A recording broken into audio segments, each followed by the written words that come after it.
But we do know that in the next few hours, the governor of Illinois, Bruce Rauner, will be here to tour the damage. And when he does get here, he'll see sites like that, a half-destroyed grain silo, and over here, the other half, where it landed. A family member of Amanda Berry's says that Amanda's mother used to buy Christmas presents for her, even during those years she was gone. Sadly, Amanda's mother died in 2006, a friend says, from a broken heart. But other family members say they will be hugging Amanda all day today, and the whole city of Cleveland is just thankful that they are alive and safe today. Reporting live in Cleveland, Andy Roseton for ABC News. And Melissa, right now, a number of those people who were inside the Sikh temple when the shooting happened are gathered inside a bowling alley right behind me, talking to police, trying to learn more about what the suspect might have said as he carried out the shooting spree earlier today. Andy, what is the latest information coming out of Washington, Illinois? Well, Dell, this is a very tightly managed crisis response. Authorities are letting residents back into the neighborhoods here for just 5 hours today, from noon to 5. Car by car, letting them get back to their place, grab whatever personal property they can, allowing them to put down some tarp and then just get out. And they say they're doing that to keep them safe and to prevent looting as well.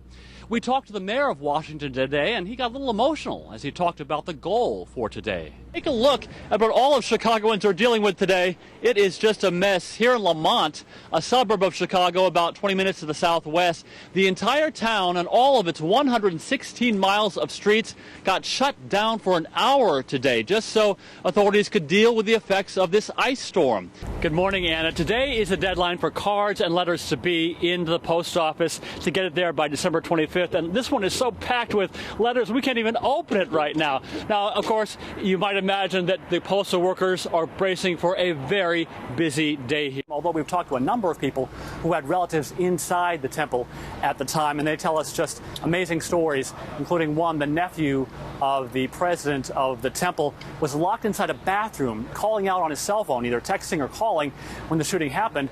NBC's Andy Roseton live in Chicago with the latest. Ann and Adam, the stuff that we're getting now is lake effect snow. This is the excess stuff. But you're right. The storm itself dumped 20 inches of snow on Chicago. So forecasters did get it right. But nobody could have predicted what happened on Chicago's busiest street. The storm showed no mercy in Chicago. Getting around was a diagonal challenge. Even the heaviest equipment could not withstand the wind. But even the newspaper boxes seemed to move farther than some drivers. Aren't you supposed to be home by now? Pass home. We can't get on Lakeshore Drive. Traffic on Lakeshore Drive, the city's major thoroughfare along Lake Michigan, was frozen. Once I get this cleared out, we'll push you out, and we're going to get you going westbound. At least 100 cars and the people inside them were stuck for upwards of 12 hours. And what have you done in that time, or? Worried a little bit, prayed a little bit. Until the fire department managed to get to them by snowmobile. I'm 31 years with the city. I haven't experienced anything like we did last night with Lakeshore Drive. Eventually, rescue crews got to all the people before their cars were swallowed up by the snow and got them out safely. Their cars had to be towed. Elsewhere in Chicago, the wind tossed chunks of the Wrigley Field roof onto the street below. At O'Hare and Midway airports, a combined 2,000 flights are canceled. And right now, Detroit's airport is getting its wave of cancellations. In Dallas today, more icy conditions come at an especially bad time with all the Super Bowl preparations. And now, the Midwest says good riddance and good luck to places like the Northeast, where the ice and the snow and the wind are blowing in. The streets are being plowed right now. Many businesses are closed. A lot of schools are closed as well. There was at least one death directly connected to this storm. That was a man last night who either fell or was swept off the shoreline in Chicago and drowned in Lake Michigan because authorities said it was just too dangerous to try to rescue him. Reporting in Chicago, Andy Roseton, Ann and Adam, back to you. He's in Cleveland this afternoon with the very latest. Andy. Liz, Michelle Knight spent the longest time in captivity, the longest time in the hospital. But now she is also finally enjoying some of the same freedom as Gina DeJesus and Amanda Berry. A DNA test conducted by the Ohio Bureau of Criminal Investigation proves what we all suspected. Amanda Berry gave birth to her alleged captor's daughter. While the three women were locked up inside the house, Ariel Castro would reportedly take little Jocelyn to the park or to church. Castro's friend, Ricky Sanchez, says the 52-year-old would often introduce the little girl as his granddaughter. She looked kind of like a shy, like she don't want to talk to me.